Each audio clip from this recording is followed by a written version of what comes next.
चलो हो गया चलो। आप लोगों की जानकारी के लिए मैं आपको बताना चाहता हूँ, आज हमारे साथ है एडवोकेट जो कि किसान धरने के लिए डीसी फतेहाबाद आए हैं।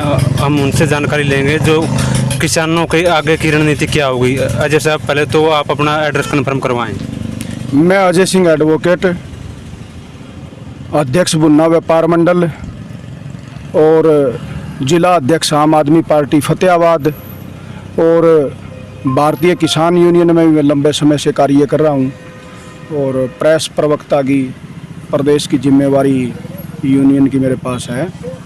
तो आगे की ये है, आज का जो हमारा यहाँ का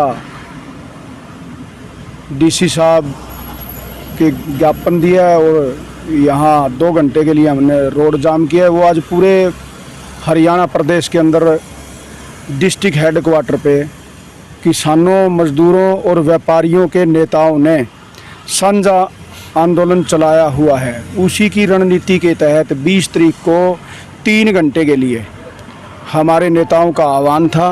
पूरे प्रदेश के अंदर ज़िला हेडक्वार्टरों में एक जगह 3 घंटे के लिए बंद का आह्वान था, जो हमने अपने नेताओं के आह्वान पे 3 घंटे के लिए पूर्णतया यहाँ हाईवे को बंद रखा फतेहाबाद के अंदर। अजय जी, मेरा एक सवाल है आपसे जी कि 18 या 19 जो संगठन है, क्या वो सभी एकता में एकजुट होकर काम करने लग रहे हैं? बिल्कुल।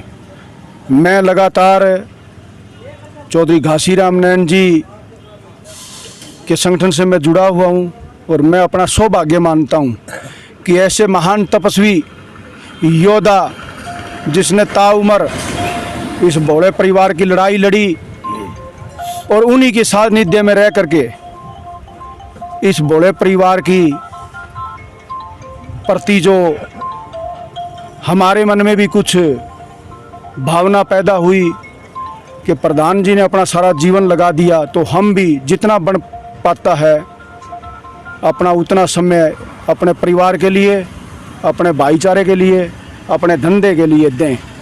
तो लंबे समय से मैं इनके साथ लगा हुआ हूँ और हमारे संगठन की तरफ से जो आज चौधरी जोगेंद्र नैन जी, उनके बेटे, छोटे बेटे, वो भारतीय किसान यूनियन का संगठन हमारा प्रदेश के अंदर देख रहे हैं और इन 17 संगठनों में हमारा संगठन भी शामिल है।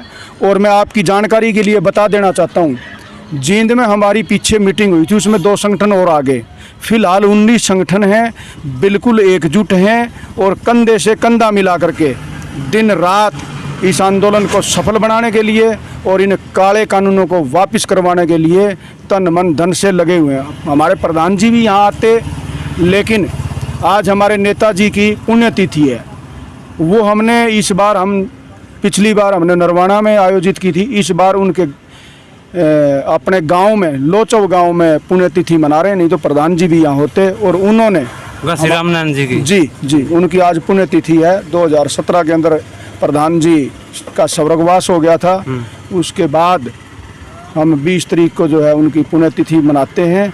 और हमने हमारे संगठन की तरफ से यहाँ की नुमाइंदगी करने का आदेश प्रधान जी ने मुझे दिया था और हमने फतेहाबाद के अंदर जो 17 संगठनों के, 19 संगठनों के किसान साथी, मजदूर साथी विभिन्न संगठनों से और व्यापारी साथी या फतेहाबाद की अनाज मंडी में इकट्ठे हुए थे, उनमें हमने प्रधान जी को श्रद्धांजलि दी और एक किसान योद्धा इसी लड़ाई को लड़ते हुए 18 तारीख को जो अमरिंदर सिंह की कोठी के आगे पड़ाव पंजाब के किसानों ने डाल रखा था, वहाँ सरकार की नीतियों से दुखी होकर के और अपनी जान की कुर्बानी दे चुका उस किसान योद्धा को, उस धरती पुत्र को, उस इस आर्थिक आज़ादी की लड़ाई के पहले शहीद को भी हमने नतमस्तक होकर के वहाँ सच्चे मन से सभी साथियों ने, किसानों ने, मजदूरों ने, व्यापारियों ने, दोनों किसान योद्धाओं को श्रद्धांजलि दी और वहाँ से शपथ ली मंच से कि दोनों किसान पुत्रों को सही श्रद्धांजलि तब होगी कि इनके बताए रास्ते पे हम चलें और जिन काले कानूनों का इन्होंने विरोध किया है वो हम सरकार को घुटनों पर ला करके उन काले कानून को वापस करवा दें। ये वहाँ से शपथ ली लोगों ने। अजय जी, मेरा एक सवाल है आपसे कि अभी जो पंजाब में कल या परसों इस्तीफा आया है सुखबीर बादल की, जो घरवाली उसने इस्तीफा दिया है, क्या वो राजनीतिक स्टंट है? जी, अगर देर आए दुरुस्त आए, चलो कुछ तो डूबते को तिनके का सारा कुछ तो है, लेकिन है राजनीतिक स्टंट। अगर ऐसा होता तो वो पहले उसका विरोध करते तो कहीं अच्छा था। अब जैसे ही ये बहुत बड़ा आंदोलन बनने जा रहा है और पंजाब के अंदर आने वाले निकट भविष्य में चुनाव होंगे, तो उनकी साख, चाहे वो कांग्रेस सरकार है या फिर अकाली दल है, जो भाजपा के साथ केंद्र की सरकार में गठजोड़ किए हुए है और राज्य सरकार में भी लंबे समय से इनका गठजोड़ चल रहा है, अपनी पंजाब के अंदर राजनीतिक साख बचाने के लिए एक राजनीतिक ड्रामा इन्होंने किया है। वो जो है सच्चे मन से किसान हितैषी नहीं है। दिग्विजय का बयान आया था कि हम जो एमएसपी है उस पर किसानों के साथ है, वो उसके बारे में आप क्या कहना चाहोगे? बिल्कुल सही प्रश्न किया आपने। किसान मजदूर भोला परिवार है और राजनेताओं का काम है इनको बरगलाना, बहकाना और अपने दल के पीछे लगाना और इनके वोट हासिल करना। मैं आपके चैनल के माध्यम से ये कह देना चाहता हूँ, हमारे नेताओं ने इनको दो ही बातें कही थी कि भी चलो आप अध्यादेश ले आओ, हमें कोई तकलीफ नहीं है, लेकिन या तो इनमें शामिल कर दो हमारी दो बातें, या चौथा अध्यादेश ले आओ जिसके अंदर एमएसपी की हमें गारंटी दे दी जाए। राज्य और केंद्र सरकार कहे कि किसान का जो भी फसल वो पैदा करेगा उसका हम दाना दाना एमएसपी पे खरीदेंगे, एक बात।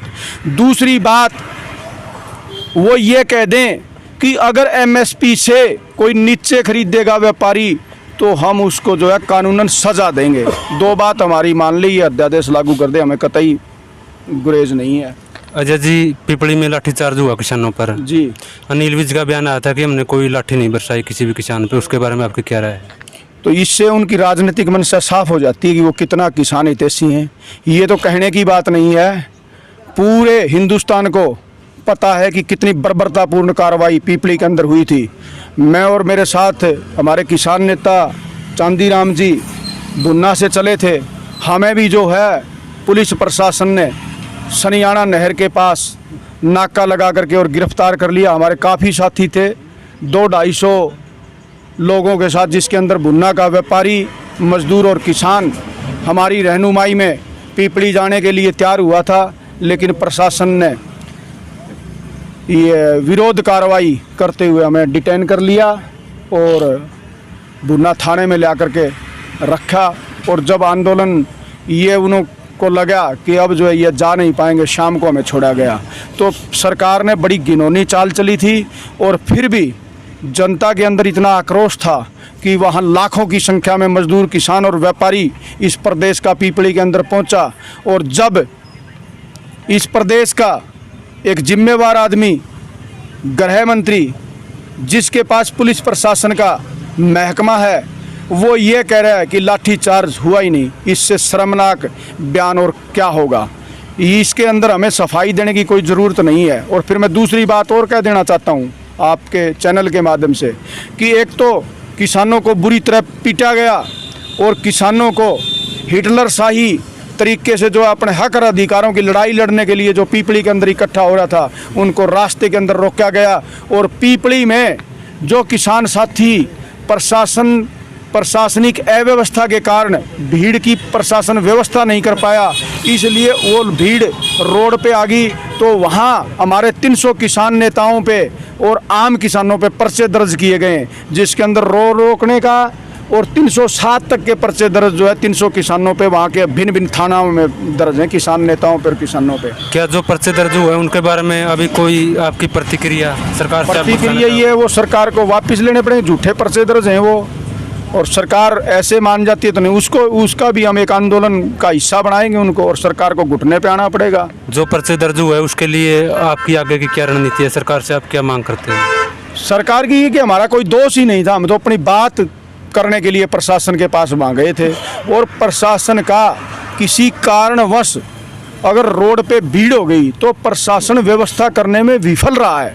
मैं तो ये कहता हूँ जिन आम जन को, जिस जनता को कहीं हॉस्पिटल में जाना था, किसी को रिश्तेदारी में जाना था, किसी को ज़रूरी काम से और जाना था, तो जो वहाँ का एसपी है, वहाँ का डीसी है, वहाँ का एसडीएम है, वहाँ का तहसीलदार है, या प्रशासन ने जिसको ड्यूटी मैजिस्ट्रेट नियुक्त किया था, उसके खिलाफ पर्चा दर्ज होना चाहिए, ताकि जो आम जनता को अपने हक और अधिकारों से वो व्यवस्था ना करके महरूम उनको किया है, तो इसके जिम्मेवार हिंदुस्तान के कानून के मुताबिक वो प्रशासनिक अधिकारी हैं जिनकी ड्यूटी बनती थी, वो ड्यूटी अपनी ड्यूटी में असफल रहे। किसान कतई जो है इसका दोषी नहीं है। अजय जी, हमारे साथ जुड़ने के लिए हम आपका तहे दिल से बहुत बहुत धन्यवाद करते हैं। धन्यवाद साथी, जय हिंद।